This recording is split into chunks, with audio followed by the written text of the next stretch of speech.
It's great to be here, and this is, I think, a vitally important topic in the whole panoply of education issues. It's the one I probably feel the strongest about. So it's my honor as moderator of the panel to be joined by an amazing team of people bringing a variety of perspectives.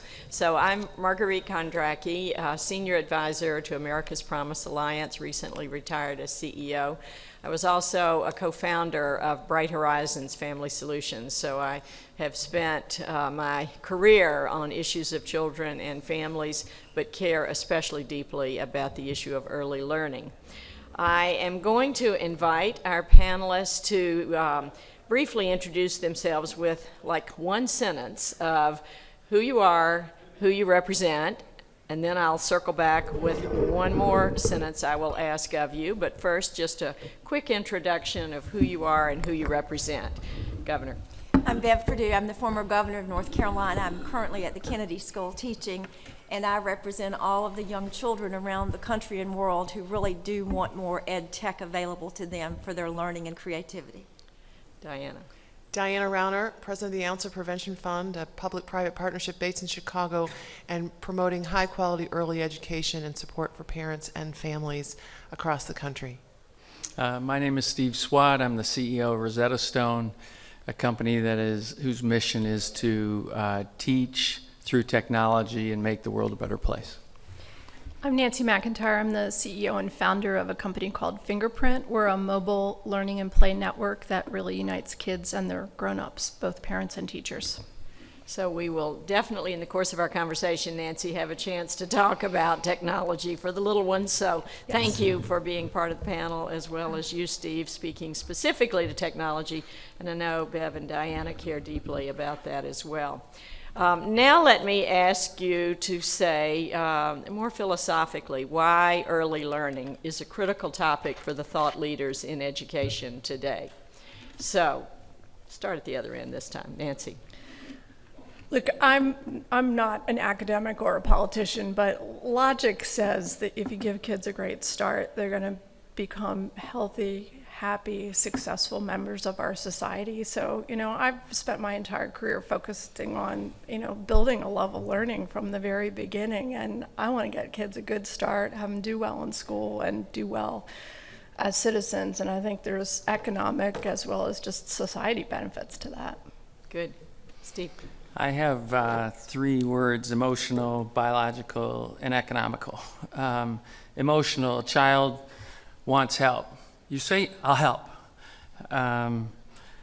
Biological, there are studies that suggest that when you get to children at an early age, their ability to absorb is higher than if you get to them at a later age. And then economical, we believe that more capital needs to be deployed in this area because we think we can get returns for the learners as well as for the investors. We're going to talk about the need for more capital. Diana and I talked about that at length last night. So go ahead, Diana. Well, I think our motivation, and we're focused particularly on children in poverty, is if you look at the studies of the achievement gap, you can see that it's wide open at 3 and it pretty much persists until 18 without much change. And so, truthfully, if we're going to address the achievement gap, we're going to have to do it before children enter formal schooling.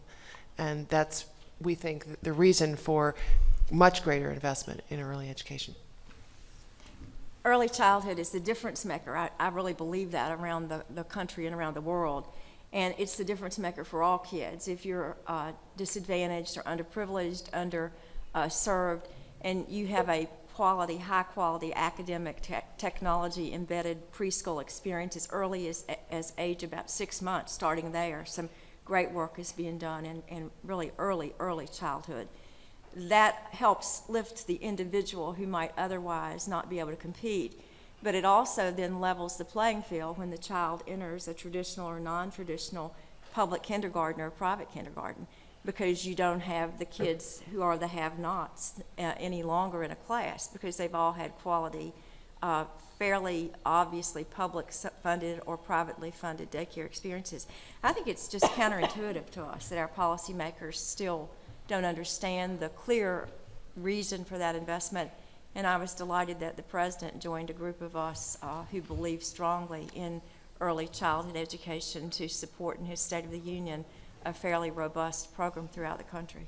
Which was just formally launched recently or announced, and then obviously as part of his budget proposal. So I do want to get to the politics of early learning first, and we obviously, I think, have some challenges there, which I will pose a question in just a minute. The themes for this conversation will include the politics of early learning, the return on the ROE, the return on investment, the ROE in early learning, and then the role of technology in early learning. I think those are the three big themes that we want to talk about and really capture the content from our esteemed experts, and then also take advantage of a good group in the audience to see what questions are on your mind. Just a couple of facts, and then I do want to jump into the politics of early education, because the $65 billion market cap, if you will, for the larger education industry is driven by the public dollars, and yet there is a disproportionately small amount invested in early learning. So when you look at the rest of the world, the U.S. ranks 28th of 38 developed nations for children in preschool. And you just intuitively wouldn't expect that. So we are literally losing ground before we can even get started. Less than 3 in 10 of our children, of our 4-year-olds, are in preschool. Less than 3 in 10. So, and yet the brain research, which each of you knows well, the brain research confirms that peak learning is before a child is 5 years old. The peak learning opportunity is before 5 years of age. Also, I firmly believe that if there is one metric, one silver bullet about outcomes for kids, it's reading, early reading. So we have 4th grade reading scores, but they cannot achieve at that level. Less than a third are on track today in 4th grade reading scores. And if they don't enter school ready to learn, we're sort of doomed before we can even get started. So with some of those stark statistics, the underinvesting that we are making in our youngest young people, let's look at the politics of early learning first. And Governor, you have been square in the middle of a little bit of controversy. Why don't you catch the audience up on what's been happening in North Carolina and your frustrations? Controversy is not perhaps the right word. It's a passion for me because I'm so committed to early childhood. We have a constitutional mandate in our state that, through judicial interpretation now, implies and states that every child in our state has a constitutional guarantee to a sound basic education. And the courts have just ruled that sound basic education applies to early childhood education as well. And while we were having that litigated, I was presumptuous enough to borrow, if you will, money that I could put my hands on as governor and go ahead and fully fund a robust academic preschool program for about 20,000 at-risk kids who, until I did that, were not qualified. The bottom line, though, for us in the discussion, Marguerite, about the politics of early childhood, I realized a long time ago that parents and citizens and those of you in the private sector are not as organized as perhaps we could be or should be around early childhood education issues. There has been no run to the well to support the president and others around this initiative, and I fully hope there will be.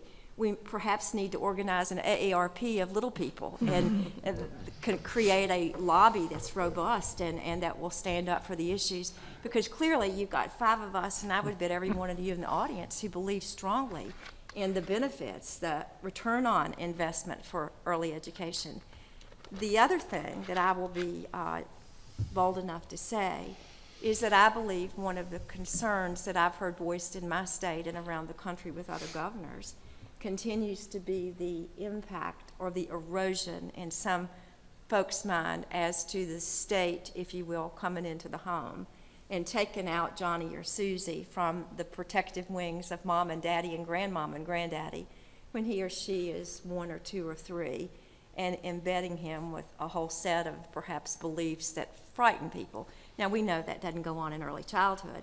So my great hope now with technology available for little people is that if I choose to homeschool my kid, and a lot of us are doing that these days, I can get my hand on these robust academic programs, and I can do great things right there at my kitchen table.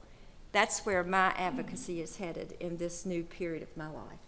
Well, I want to ask Diana a direct question. When I look at the Obama administration's recommendation, announcement of this new initiative on early learning, most of us in this room, I'm sure every one of us in this room, were thrilled with that kind of federal leadership, even in a time of scarce resources.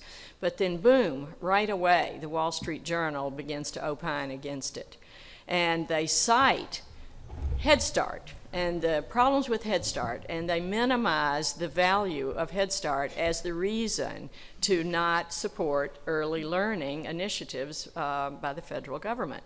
So, Diana, I'd just like to ask you, how do we refute that criticism of Head Start? I think it is standing in the way of reasonable people embracing this issue. Well, there's a lot to say about that. I think one of the first things is that clearly the results from Head Start are mixed, but they're not necessarily focusing specifically on what we know are some of the most important life skills, where Head Start has some very, very strong impacts. But it really goes to some of the underlying quandary in our field, which is that even as we understand that high quality programs can produce great returns on investment and can really do wonders for closing the achievement gap, we also know that many of the programs that are out there are not of the quality that they need to be in order to have those kinds of returns. And we have to accept that and then think about what are we going to do to raise the quality. One of the most exciting things about the Obama administration's proposal is that it is absolutely laser focused on the quality issue and ensuring that we really deliver high standards and fund the programs at the level that they have to be funded so that they can really do good work.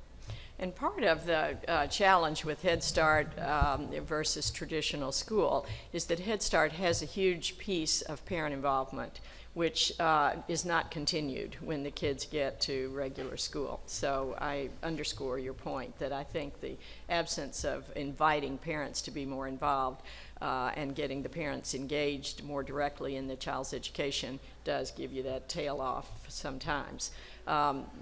The interesting thing about the Obama administration's proposal, we have Republican voices among this panel who are advocating for the Obama administration's proposal. And I think it's very important to appreciate that education is the last bipartisan issue, and it has to be maintained as a true bipartisan issue. We have to come together as a nation on behalf of a robust education agenda that begins even at birth, much less preschool.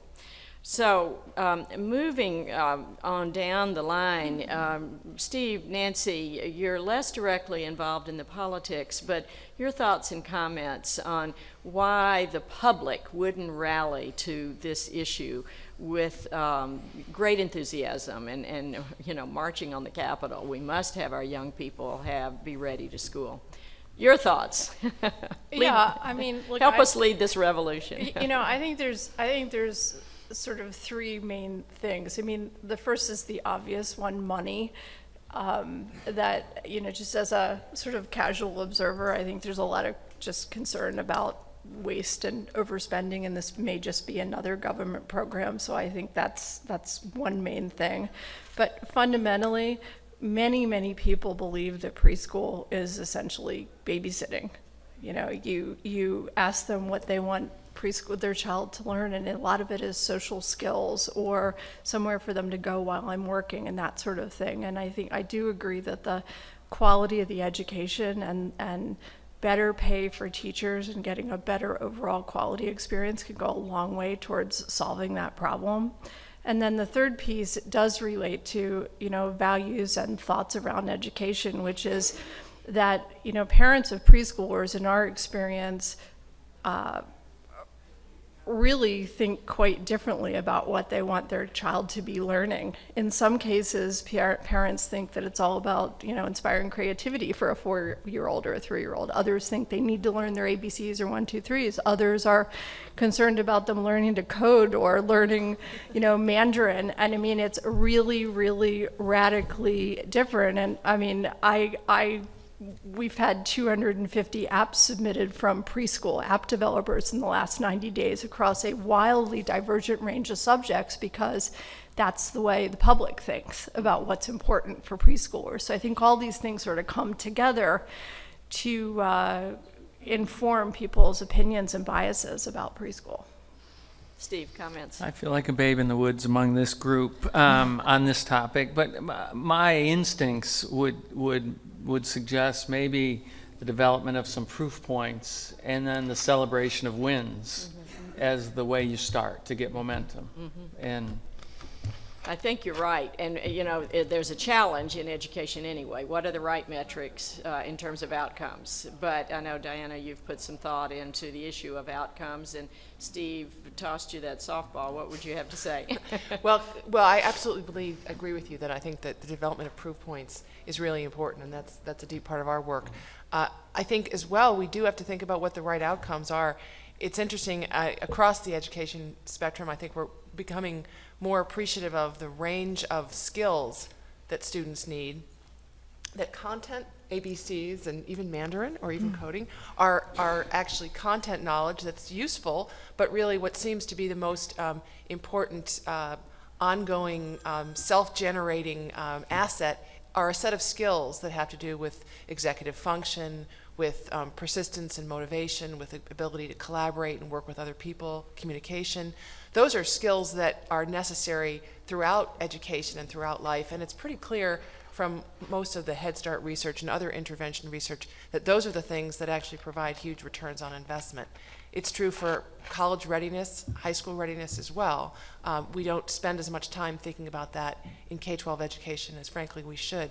But when we think about measuring outcomes, we then have to figure out, especially for little kids who you cannot test in quite the same way because they don't actually know how to fill in bubbles. Thank goodness. What is it that you want to measure? And what is it that really determines whether an early experience is having the kind of value that we want it to have? Clearly, knowing vocabulary is very, very important, but it's also a signal for a lot of other skills and a lot of other activities that are, you might call them social skills, but you might also call them the foundational skills that children need to learn. Speaking of social skills, and we have Newtown and then the horrors at the Boston Marathon. We don't know what's behind that. But I think one thing that my company, Bright Horizons, feels so strongly about is that we need more of a culture of kindness. And if you start early, it will stick. To teach kids to respect each other, to play nicely with each other. If a child is crying, to really coach another child to say, go ask if he's okay.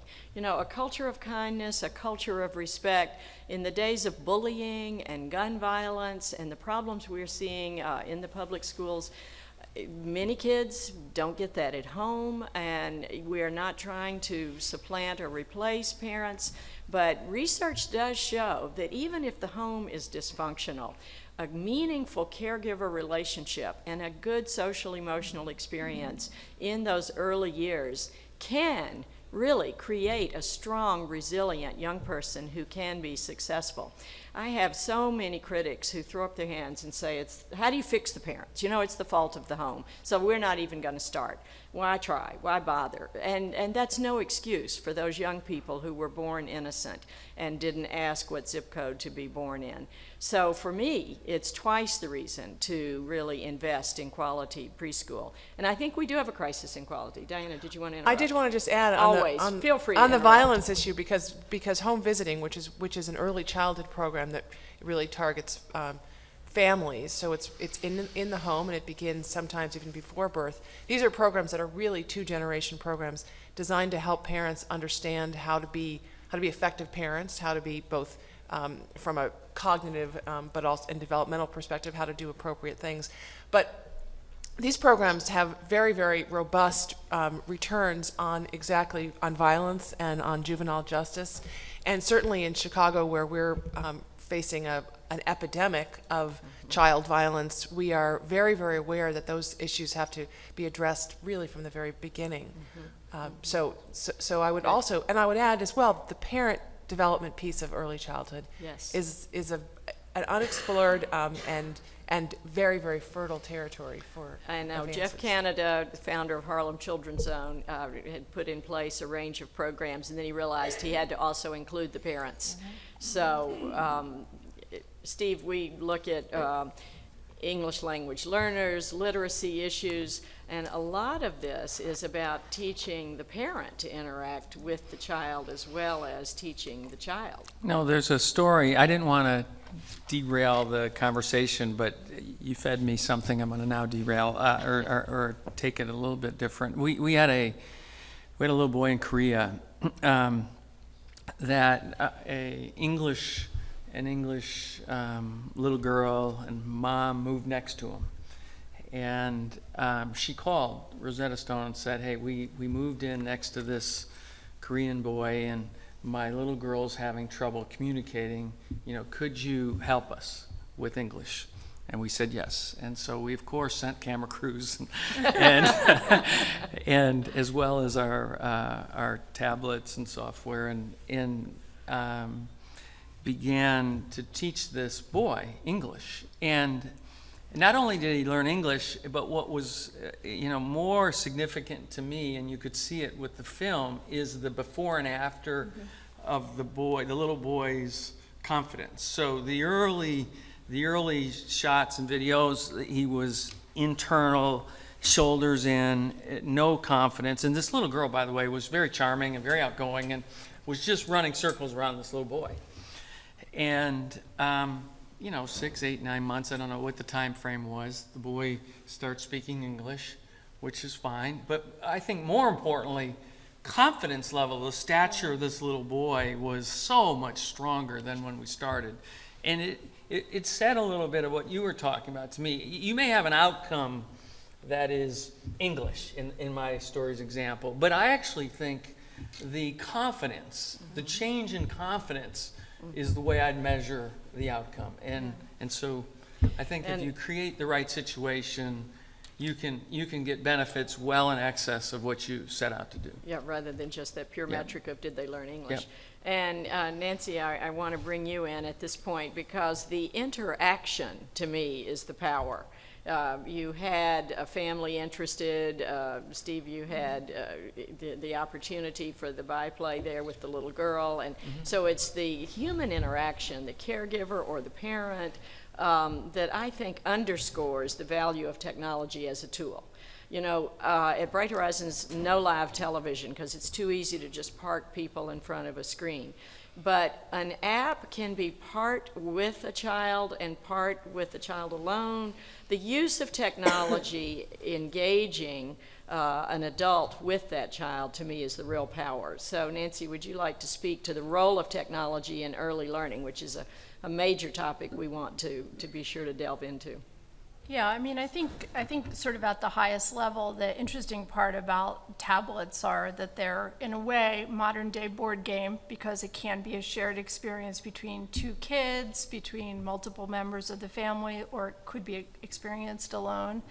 But the beauty of mobile and the low barrier to entry and development of these apps is that you can create an experience for any kind of learner and any kind of child in any kind of language. And it really opens up the world to providing almost a personalized learning experience for the whole family, because what we've found is that a lot of times the parents need help as well. And so when you can create an experience that brings the parent in, so they're learning along with the child, that's super valuable. And I think we're going to continue to see those kinds of products that really benefit both parents and kids together, particularly when English is not the first language, is going to open up a whole new world of interesting things for us. Technology, just as we were saying, there are good child care programs and poor child care programs.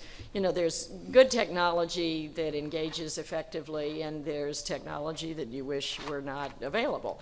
But you can't deny the role of technology in today's life and in today's home. The Google search engine is the family's world book today. we'll just be at the dinner table and have an odd question or conversation topic, and somebody will just grab an iPad and say, let's Google that. And the next thing you know, the whole family is interested in a topic or a theme. So I applaud the value of technology, but I do think it's not, it's not without risks. I think we all want to be sure that it's developmentally appropriate, and I think that's what you're saying. It's almost a child of 2 or 3 shouldn't perhaps be left alone for 20 or 30 minutes with a tablet without some kind of adult or teenage intervention or say add a girl. But at the end of the day, preschool has to be more than just academics. It's about developmental skills and traits, what you were saying, because those are Social, the things emotional. that make us competitive as adults. We know that children today will change jobs about 10 times in a lifetime of work. We estimate people will start work at about 22, and they'll work, perhaps, we're being told now, to nearly 80 by the time this next generation begins their work career. And so you don't need to learn to be just a plumber or a statistician. You need all of these abilities to interact and innovate. At the end of the day, technology, though, becomes something that we can't ignore. We have got to figure out a way to pay for and embed our younger people in our public and private schools with technology. It's the only way we can be competitive. I just am so excited about where we are today. I feel like we're entering the period of the gold rush in education for our children.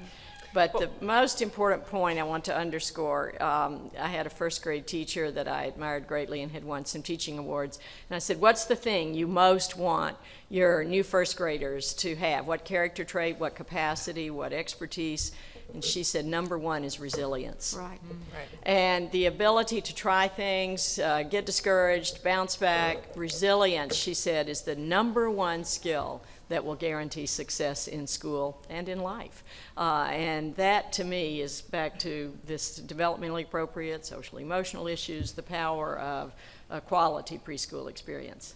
Well, we're thinking about technology in addition to its role in the classroom, very much in terms of professional development and parent development, and think that there are opportunities, particularly in our field, which is so underinvested from a human capital perspective, in more efficient and effective ways to train adults to be better teachers, to be better home visitors, to be better community health workers. Again, adults who are not necessarily paid what they should be paid, have not had the education that they should have. And what we know about adult learning is that they're going to need ongoing mentoring and support. It's not going to be a sort of spray and pray, take this class and you've learned something. We know this from the face-to-face work that we do now, that some of that can be ported into new technologies and then reach a whole lot more people. We're also very interested in the role that technology can play with parents in supporting, promoting, training, teaching the kinds of behaviors that parents need to do to be good advocates for their children, to discipline their children appropriately, to use vocabulary. There's some very interesting research suggesting that just feedback on how much you're speaking to your child will actually increase the amount of speech that you give to your child. So that kind of real-time feedback, ways to remind and promote parents that there are good things for them to be doing, I think those have value, particularly for low-income parents, but probably for all parents. Well, the brain is a sponge, and we referenced earlier how much learning is happening in those early years. And for you, Steve, the brain research shows us now that you are at your peak in terms of capacity to learn a language before age 5. Yeah. And then it's sort of downhill from there, and you prune the neurons you don't need. But where are you going with language learning, Steve, at Rosetta Stone? We're deploying capital toward the kids segment right now, and we're going to be doing it for a number of years. And it goes against the principle of the biology, the emotion, and the economics. And it's funny, we have our own little case studies, and the one that comes to mind is there's a family fellow that works with us. The family is learning Korean. And there's the mom, the dad, and the 5-year-old. mom and dad are having a tough time. 5-year-old can't get enough. And we see it through studies, and I see it through one-off situations. And so we're going to direct our companies' resources toward that, with the goal of making the world a better place. So, I mean, I think U.S., but I also think globally, when I hear these kind of problems and issues. And, you know, the issue of communication is underscoring so much of what's wrong, domestically as well as globally. And so the ability to be sort of a citizen of the world and to have respect for other peoples and to speak their language instead of expecting everybody to speak English, you know, that to me is very exciting. The brain research is unbelievable on this.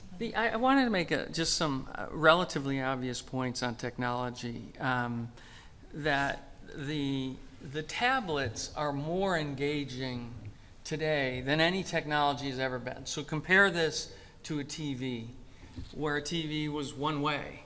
Flat. This is two-way or three-way, and you can move it. And so while it has flaws, it is 100 times better than anything we've ever seen. And so I think probability of higher engagement is much more significant today than it was 2 years ago.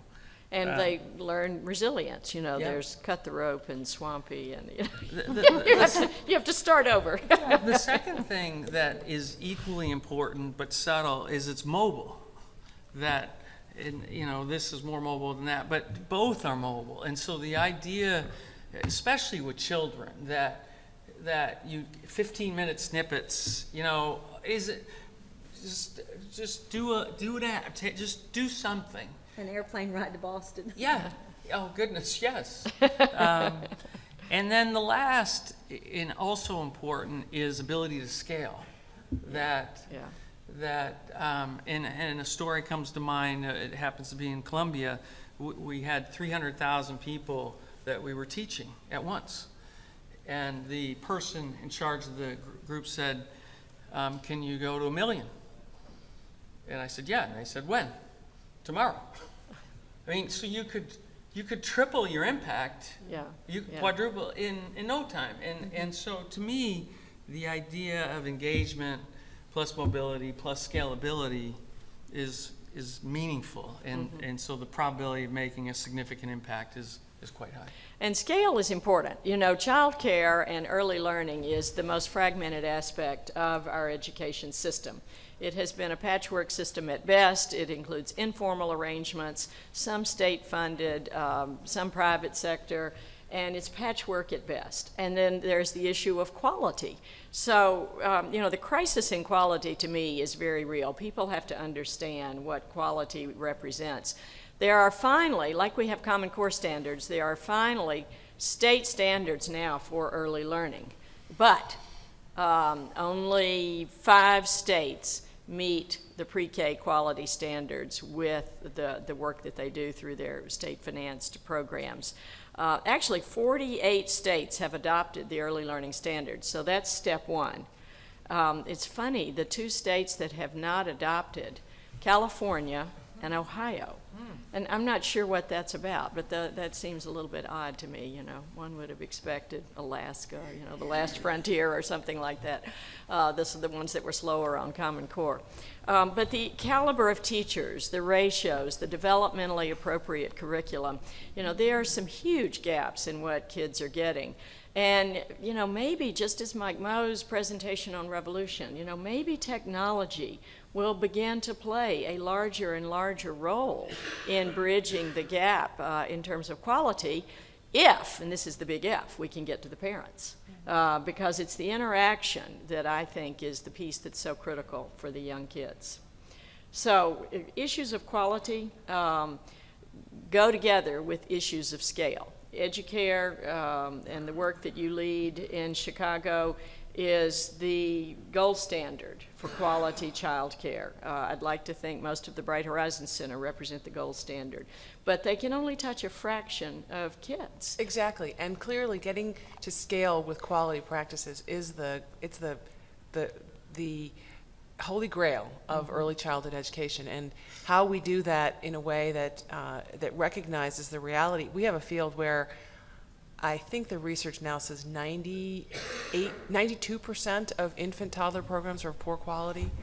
87% of preschool programs are of poor quality. That means that that for all of the great results that we've seen in again, programs like EduCare, we know that the vast majority of public money is not being spent very well.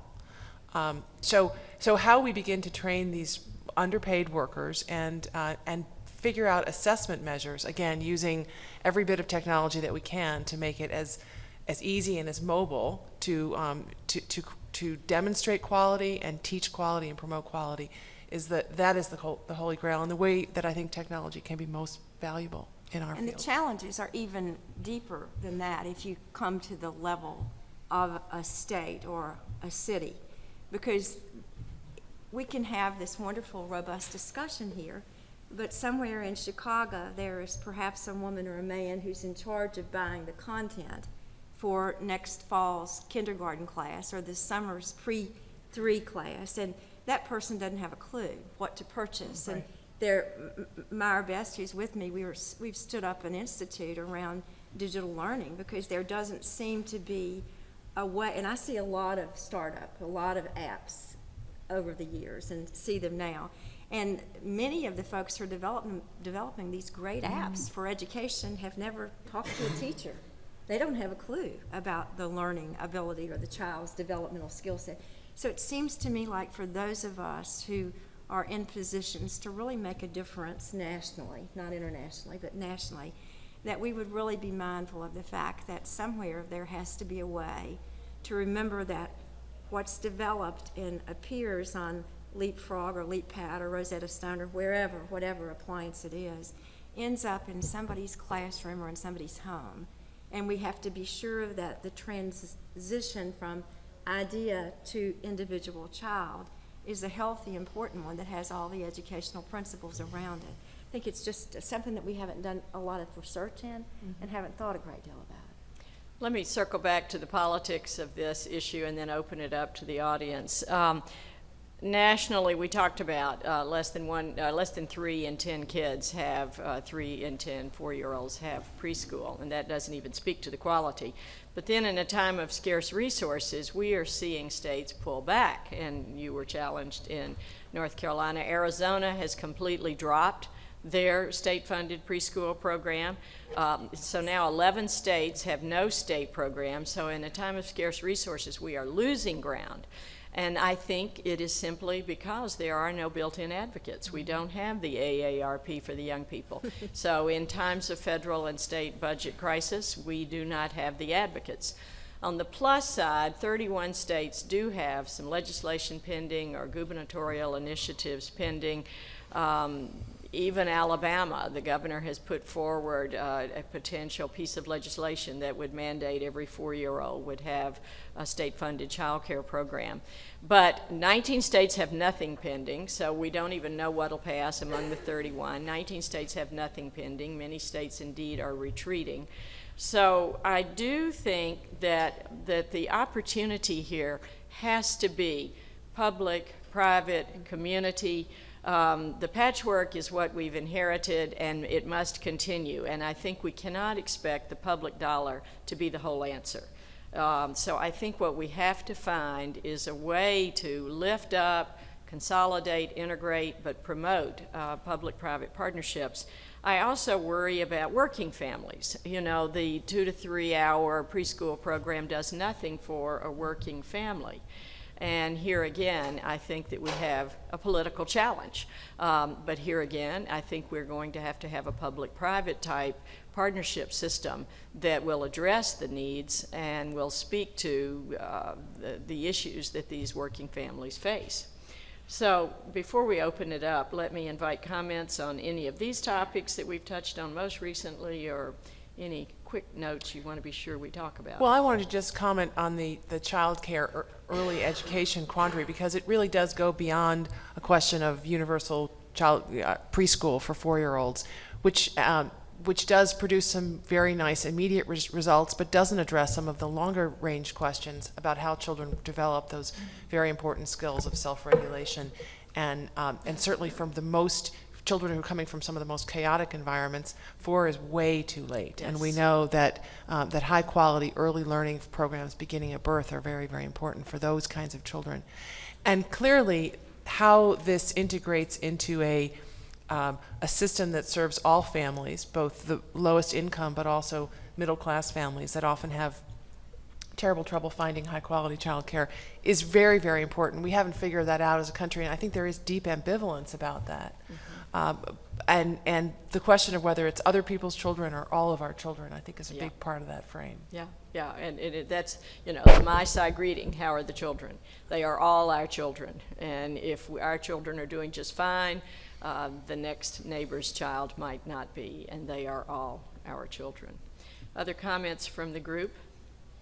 Yeah, I mean, I agree with everything that's been said. I tend to err on the side of, since I mostly deal with people from a consumer perspective and moms from a consumer perspective, that, their attitudes are just totally different. Everybody thinks their own child is special and unique, and they are all special and unique. And I tend to think that in order for universal preschool to work, there is going to need to be a level of customization and personal approach to it that may differ on a local level, on a school level, et cetera. And it's probably even more so in these early years. Yes, where that's what I'm there's saying. so much a protective feeling. Yes, exactly. And a values-based family orientation. Yeah, and I think that, I do think, because there are lots of different configurations of preschools that operate in YMCAs and churches and, et cetera, that wherever we land from a curriculum standpoint, I think it would be a major mistake to go down the path of trying to have, a national curriculum that comes from one of the big publishers, like we have, with all respect to any publisher people here. But I think it would be a big mistake to approach this in the same way that we've approached curriculum across our older ages, and that we need to offer opportunities for customization that are appropriate for younger kids. And that's the only way, I think, that we'll get the whole nation behind this idea as well. And I think one of the hidden returns on education around high quality early childhood is the fact that if you talk to a mom or dad who are unemployed or underemployed anywhere in the country, they will somewhere in the conversation, if they have children, say that child care and the cost of child care is so prohibitive to them that without that, or without some kind of public subsidy, they can't afford to work. And so it becomes an economic piece of our challenges as well. Well, Nancy, you referenced the sensitivity and perhaps volatility of points of view. For sure, I mean, the nation has barely gotten used to working mothers, so I think we do have some sensitivity on some of these topics. Let me invite the audience to pose any questions or add thoughts and comments. Yes, sir. Thank you. Here we are, up here. So, thank you very much, guys. It's been really interesting. I guess it's a question for Nancy and for Steve. When it comes to licensed content, branded content integration into preschool or younger children's education, given that they're bombarded on television with merchandise, with in the theater, everywhere, with those brands, where do you think the role of entertainment is played in this very formative stage of education, number one? And number two, do you think specifically, Steve, the language schools, the English language schools in China, I think in Shenzhen, that Disney set up, proved to be very, very effective? Do you think that that's a model of where that's really been embodied pretty well? Your first question on, I call it engagement. How does one get the engagement of young people? And I think elements of fun, especially outside of an organized class, are important. And so have it, the guiding principle that we follow and we're pursuing is engaged. Get engagement, and then have the learning come with the engagement. With respect to how do you distribute, my view is that physical classrooms are a way, and they're very effective, particularly in Asia. But I think there are many other ways. The App Store is another way. Communicating to parents is another way. And so there are a lot of other electronic ways to get to parents and to children. The classroom is one, but I think there are many others that scale better. Nancy, quick response there. Yeah, I mean, look, I think we ought to avoid bringing licensed properties into education at the youngest level to the extent that we can. There's plenty of opportunities to expose kids to Disney, Nickelodeon, Cartoon Network, et cetera, all the time. And, the reality is that the best-selling apps in the app space in education are all original content. And I think we ought to really stick our feet in and try and create whatever the next generation of learning content needs to be that is original and wonderful and appropriate for our audience. So that would be my approach. Yes, sir. Thanks. Hi, Evan St. Lifer from Scholastic. Just a couple of observations, and certainly be interested in your thoughts. So you talked about earlier just something that gives a national awareness or draws greater attention. To me, it's almost like saying we need to create the next version of the anti-smoking campaign or childhood obesity. Those were major, things that took generations to accomplish to bring the critical mass awareness that we needed. To me, the next big thing along the line of those things is a national campaign for school unreadiness. School Or school unpreparedness, or choose the term that you think is most appropriate. And when we begin to compellingly chart outcomes from the fact that these kids are basically jumping off a cliff when they start school unprepared. With no parachute. I'm sorry? No With parachute. No parachute, exactly. And that metaphor is basically what's happening. Because when we, basically backtrack on all of our failed graduation rates in schools across the country, and we talk, why is that happening? And then we have all of our intervention efforts, of which Scholastic and many of us are involved with, to quote unquote save or try to get kids back on track. I think that's an issue. Resiliency saving, resiliency integration, intervention through early childhood as well as after school programs. But to me, that connects to my second point, which is capacity building for families. So all the efforts that we're making are efforts to take the place of, or help any way we can in a well-meaning way to build resiliency or social emotional nurturing for that child. But the bottom line is, to me, the big common denominator in all this is that connection of the family. So for me, everything we do, and many of you have made that statement, is related to how we build capacity for the family to instill a culture of reading and learning in their child. And the great excitement for me there personally is in ubiquity. The ability to reach families, working families, families that are at risk that we could never have reached before. So anyway, that's Thank you. my... One more quick question. Yes, sir, at the back. Here. Behind you. Thank you very much. My name is Matthew Nathan. I'm with WestEd.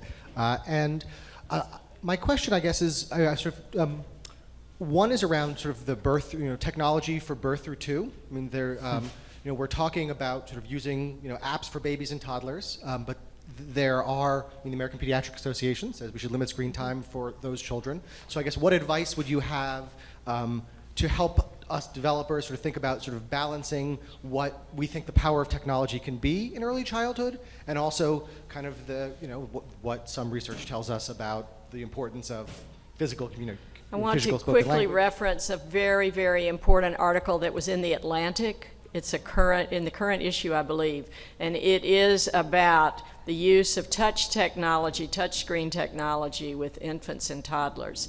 It's not a totally conclusive piece, but it does say, even with the babies, there's this Purple Hippo app where they say a word and the hippo says the word back to them. It's voice recognition, and the baby just giggles, and then the baby tries it again. And so this article in The Atlantic, Touchscreen Technology for the Toddlers, I highly recommend it. And it's a long article, but it's extremely important for the power and the potential, but also the use and abuse. So that's important. So one quick question. Kathy, did you have a comment? Yeah, I just want to comment on that quickly, because of the Pearson Foundation. The Pearson Foundation actually did a paper with Arizona State people on emergent literacy of kids under 5 years old. Good. Around the world. Okay. And it's free, downloadable. But From your website. tremendous amount of really good research about the positive use of technology. And kids are using it in the slums in Nicaragua and the slums in Rio. Yeah, here we are. We're tiptoeing into this, and the rest of the world is going to pass us by yet again. Last question, yellow shirt. Hi, my name is Chris Drew, and I'm with Parent University in Diana. We actually are working with your organization a little bit. Yes. But so my question is, one of the things that a conversation that's or a theme that's circulating about is this idea of blended learning. And when we talk about blended learning, we're mostly talking about just more effective infusion of technology into classrooms. My conception of blended learning is learning that's happening throughout a child's sort of learning ecology, home, school, community.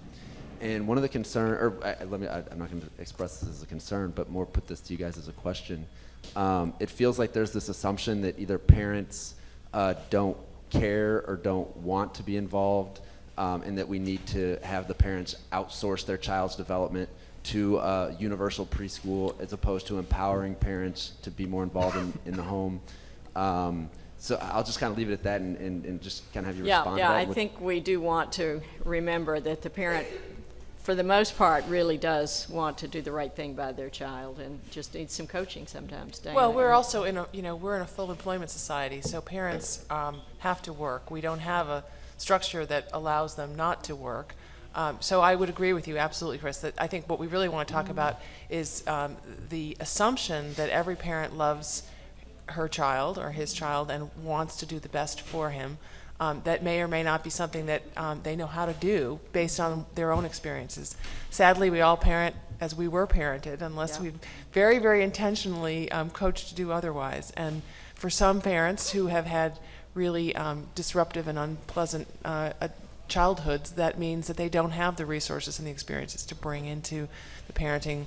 And the best we can do is provide supports for them and coaching so that they can learn how to do that. Very last. With,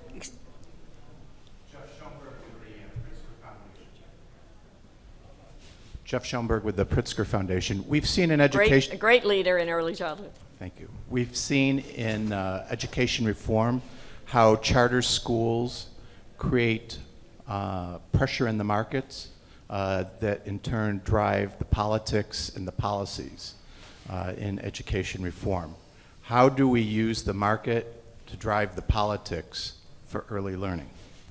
Well, I think it's back to the point made earlier that it's got to be a campaign. And the absence of readiness for school is probably the place to start, because you're right about market forces. And this is a fragmented system.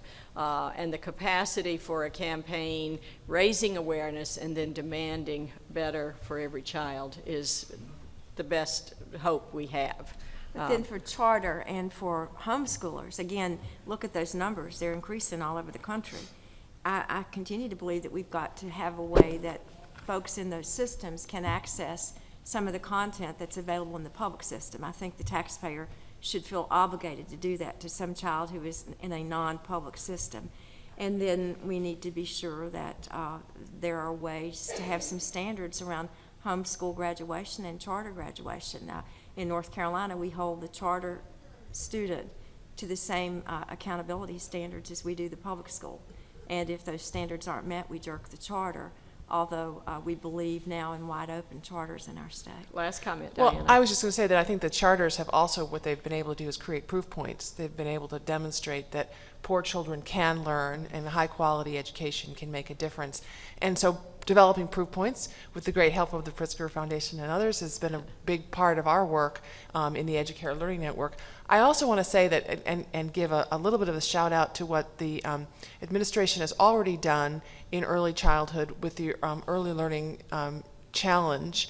And that's been a way where states are now beginning, many states now are beginning to develop kindergarten entry assessments that are going to, for the first time, give us a really clear picture of how far behind kids are when they enter kindergarten. And that, I think, is going to push the politics a little bit for people to start to understand that we have a long way to go before children So, are ready. Last comment, more parachutes for every child, right? Thank you, everyone. Great panel. Great panel. We're one of the early childhood